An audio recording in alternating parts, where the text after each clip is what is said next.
और अब आगे बढ़ते रुख करेंगे बड़ी खबर का। अल-कायदा टेरर मॉड्यूल केस में गुजरात एटीएस को बड़ी कामयाबी मिली है और इस मॉड्यूल की मास्टरमाइंड शमा परवीन को एटीएस ने गिरफ्तार कर लिया है। शमा परवीन झारखंड के रहने वाले हैं। गुजरात एटीएस ने कर्नाटक से इसे गिरफ्तार किया है और इससे पहले इस मॉड्यूल के 4 आतंकी गिरफ्तार हो चुके हैं। मास्टरमाइंड की गिरफ्तारी 5वीं गिरफ्तारी है। अल-कायदा टेरर मॉड्यूल की मास्टरमाइंड फिलहाल गिरफ्तार हुई है। किस तरह से पूरा मॉड्यूल चल रहा था, अब जांच उसको लेकर भी शमा परवीन नाम की मास्टरमाइंड गिरफ्तार हुई और इसी के साथ ही 5वीं गिरफ्तारी। कर्नाटक से गिरफ्तारी हुई है, रहने वाले झारखंड के है और गिरफ्तारी गुजरात एटीएस ने की है। सक्रिय थी एटीएस, ढूंढा जा रहा था शमा परवीन को। अब इससे पूछताछ की जाएगी कि इस मॉड्यूल के लिए कैसे काम कर रही थी, क्योंकि मास्टरमाइंड बताई जा रही है। कितने लोगों का ब्रेन वॉश किया, क्या कुछ इनकी प्लानिंग थी, सारी जानकारियां। तो ये इसके बारे में कई सारी जानकारियां सामने आई है और इससे पूछताछ होगी। और शमा परवीन जो कि अल-कायदा की आतंकी बताई जा रही है। तो गुजरात एटीएस का ये एक्शन हुआ। अरविंद हमारे सहयोगी इस वक्त जुड़ चुके और जानकारी के साथ। अरविंद, इसकी कितनी भूमिका थी और कैसे चल रहा था ये पूरा मॉड्यूल? इसकी कॉन्स्पिरेटर बता रही है गुजरात एटीएस, यानी मुख्य साजिशकर्ता शमा परवीन को बताया जा रहा है। और बाकायदा एक स्पेसिफिक इंफॉर्मेशन के तहत शमा परवीन को बेंगलोर से गिरफ्तार किया गया है। ये मूलतः झारखंड की रहने वाली है और जो सूत्र है वो बता रहे हैं कि हाईली रेडिकलाइज्ड है। शमा परवीन बेहद कट्टर है और बीते दिनों कुछ दिन पहले ही नोएडा से 1, दिल्ली से 1 और गुजरात से 2, कुल मिलाकर 4 अल-कायदा इंडिया सब कॉन्टिनेंट के आतंकियों को गिरफ्तार किया गया था। उन से पूछताछ में शमा परवीन का नाम सामने आया, जिसके बाद इसे गिरफ्तार किया गया। जो चारों आतंकी थे उनको लीड शमा परवीन कर रही थी। उनको अब उनका ब्रेन वॉश करना, कैसे आतंकवादी गतिविधियों को अंजाम देना है, ये सब कुछ शमा परवीन ही कर रही थी। ये जब चौंकाने वाली जानकारी गुजरात एटीएस को मिली तो गुजरात एटीएस की टीम बेंगलोर पहुंची और शमा परवीन को गिरफ्तार किया गया। इसका इलेक्ट्रॉनिक डिवाइस सीज किया गुजरात एटीएस ने, जिससे इसके पाकिस्तान में कांटेक्ट होने की जानकारी मिली। यानी पाकिस्तान के कुछ आतंकी संगठनों से इसके कनेक्शन की जानकारी मिली है।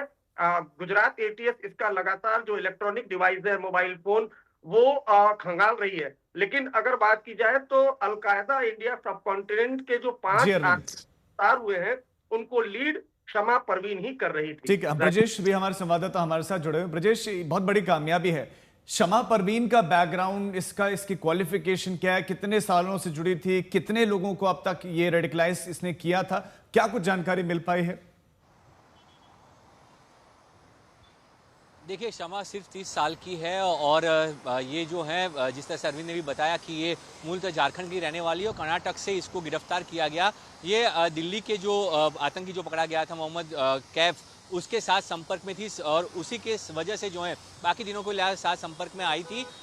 इसको इसीलिए मुख्य साजिशकर्ता बताया जा रहा है। इसके कनेक्शन की जांच जो है उसका खुलासा थोड़ी देर में गुजरात एटीएस करेगी। 12 बजे जो है प्रेस वार्ता में पूरी जानकारी दी जाएगी कि कितने सालों से ये, क्योंकि ये काफ़ी रेडिकल हो चुकी है, ये पूरी तरह से कट्टर है और ये यही थी वो जो बाकी लोगों को साथ में जोड़ती थी। और जो वीडियो हमने बताए थे कि किस तरह से इन्होंने सोशल मीडिया पे वीडियो पोस्ट किए थे, जिसमें देश में लोकतंत्र से लेकर जो आतंकी प्रवृत्ति है वहां तक की जो बातें हैं वो किस तरह से की गई थी, तो इन सारी चीज़ों का कनेक्शन जो है शमा परवीन के साथ निकला है।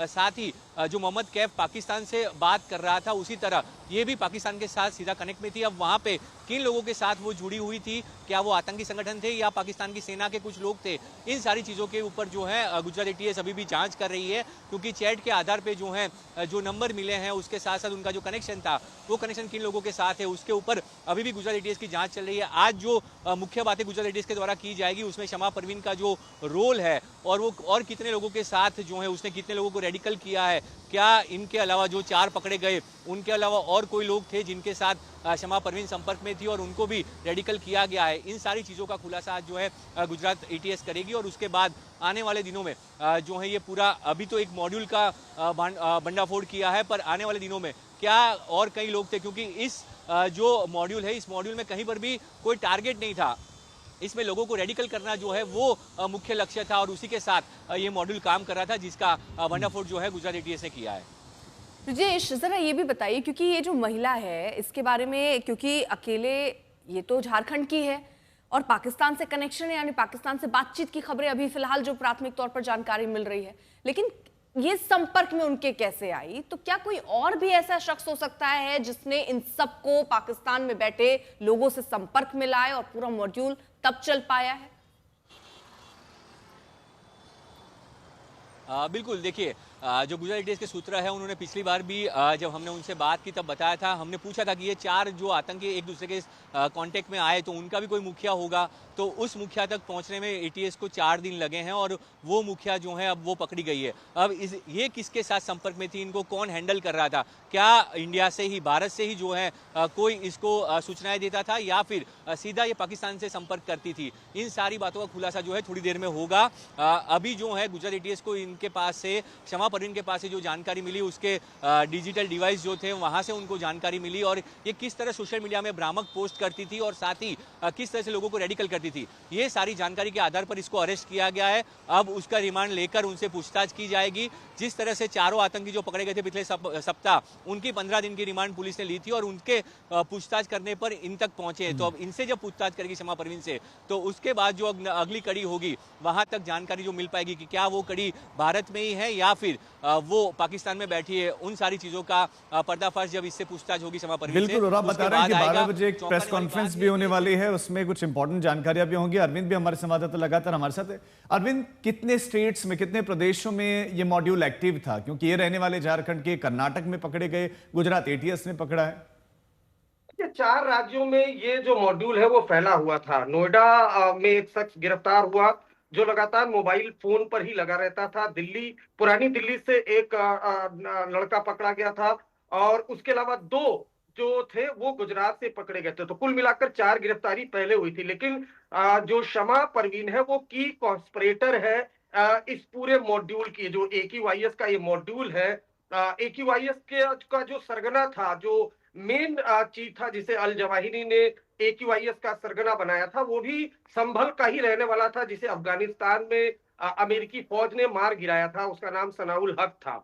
तो कुल मिलाकर की कॉन्स्पिरेटर कह रही है गुजरात एटीएस शमा परवीन को। तो जाहिर सी बात है, शमा परवीन से पूछताछ के बाद और कई राज्यों में जो AQIS का नेटवर्क है उसका खुलासा होगा। अभी अभी जो गुजरात के गृह राज्य मंत्री हैं हर्ष संघवी, उन्होंने भी इस मॉड्यूल पर जो गुजरात एटीएस का गुडवर्क है उस पर बयान दिया है और सीधा सीधा कहा है कि शमा परवीन इस पूरे मॉड्यूल को लीड कर रही थी और उसके पाकिस्तानी कनेक्शन का भी खुलासा हुआ है। तो अभी तक जो जानकारी मिली है, 4 राज्यों में ये मॉड्यूल फैला हुआ था और इस पूरे मॉड्यूल को लीड कर रही थी। जो चारों आतंकी गिरफ्तार हुए थे उनको उनका ब्रेन वॉश करना, एक दूसरे से कनेक्ट कराना, वो शमा परवीन ही कर रही थी। तो एक बड़ी कामयाबी से कह सकते हैं। और शमा परवीन के जैसे इलेक्ट्रॉनिक डिवाइस से पाकिस्तानी कनेक्शन का खुलासा हुआ है, तो शमा परवीन से और पूछताछ के बाद बड़ी गिरफ्तारियां हो सकती हैं। चलिए, बहुत बहुत शुक्रिया अरविंद आपका और ब्रिजेश आपका भी तमाम जानकारी के लिए।